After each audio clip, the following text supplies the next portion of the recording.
লগত কোনো অফিচিয়েলি এনেকুৱা যোগাযোগ নাই আৰু কৰা নাই। ইলেকশ্যন এজেণ্ডা সেইটোৱে আমাৰ মাজত একতা, আমাৰ মাজত শান্তি, আমাৰ মাজত শান্তি একতা বজাই ৰাখি পেলাই BTC উন্নতি কৰাটোৱে আমাৰ মেইন এজেণ্ডা এইটো।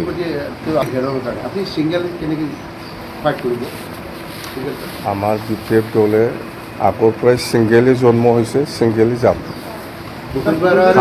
কাৰো হায়াৰ লৈ পেলাই কোনোবা মানুহৰ হায়াৰ লৈ পেলাই BPF দল গঠন কৰা নাই। এইটো ষ্টেট পলিটিক্সত মই একো নকওঁ, ইহঁতৰ কথাটো। আমাৰ দলৰ স্থিতি সেইটোৱে স্পষ্ট যে আমি অকলে নিৰ্বাচন খেলিব।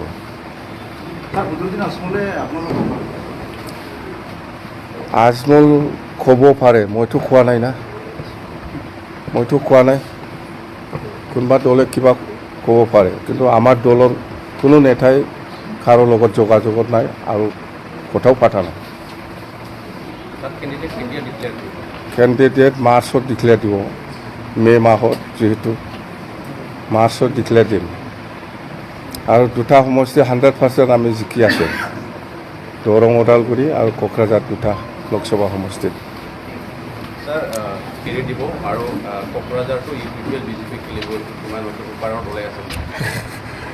আমাৰ লগত কোনো এলায়েন্সে নাই বিজেপিয়ে, আমাক কেনেকৈ চিট এৰিব?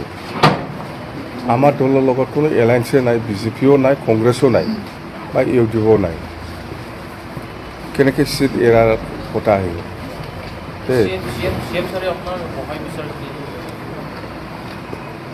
মই কি বিচাৰিছে ময়ো শুনিছোঁ, কিন্তু এনেকুৱা ফেচ টু ফেচ কথা পতা হোৱা নাই। দলৰ সিদ্ধান্ত কি আছে সেইটোহে হ'ব দেই। ৰাজকুমাৰ আমাৰে মানুহ, আগত আমাৰ মাজত ভুল বুজাবুজি হৈ পেলাই সি বিজেপিত গৈছে, আকৌ আমাৰ দলত আহিছে, ভাল কথা, আমি একেলগে কাম কৰিম। আমাৰ ইণ্টাৰেষ্টটো হ'ল BTC উন্নয়ন হ'ব লাগে, বাছ।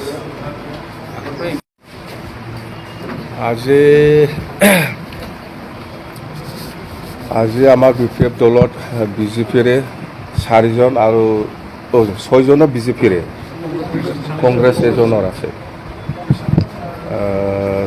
টোটেল 6জন সোমালে আমাৰ পাৰ্টিত।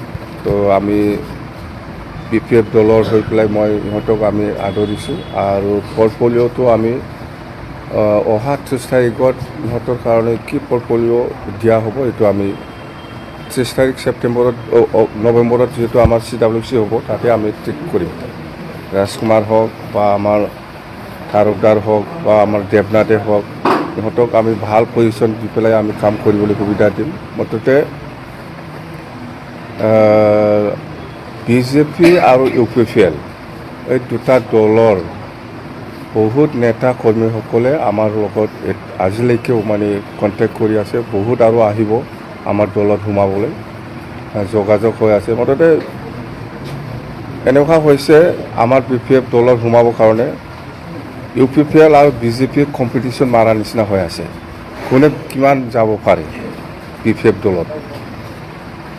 তো তাতে বুজিবলৈ বাকী নাই, অহা যিটো 26ৰ যিটো নিৰ্বাচন হ'ব, MP নিৰ্বাচন, ইয়াত আমাৰ BPF দলৰ জয়ী হোৱাটো 100% খাটাং হৈ গ'ল।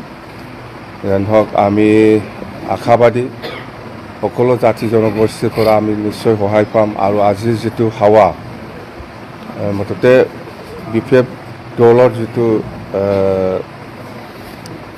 মানে স্থিতি, যিটো খুব আগতকৈ ভাল হৈ আহি আছে, মুঠতে আমি আশাবাদী। এইখিনি কথা আমাৰ আজিলৈকে দুটা সমষ্টিত খেলিম বুলি ডিচিশ্যনটো আছে, এইটো সলনি হোৱা নাই। অহা 30 নৱেম্বৰতো আকৌ আমি আলোচনা কৰিম। মুঠতে দুটা সমষ্টিত MP খেলাটো আমাৰ মানে সলনি হোৱা নাই, আমি খেলিম। নাই, বিজেপিয়ে এনে মিডিয়া চিডিয়াত আমি শুনিছোঁ, আমি দেখিবলৈ পাইছোঁ, কিন্তু বিজেপিয়ে অফিচিয়েলি আমাৰ দলৰ লগত কোনো যোগাযোগ কৰা নাই বা কোনো কংগ্ৰেছো কৰা নাই, কোনো UDFও কৰা নাই, কোনো BJPও কৰা নাই, কোনো AGPও কৰা নাই। কোনো দলে আমাৰ BPF দলৰ লগত এনেকুৱা যোগাযোগ কৰা নাই। আৰু আমাৰ দলত অলৰেডি ডিচিশ্যন লোৱা আছে যে আমি কোনো দলৰ লগত মিত্ৰতা নকৰি পেলাইহে আমি ইলেকশ্যন খেলিব, MP ইলেকশ্যন।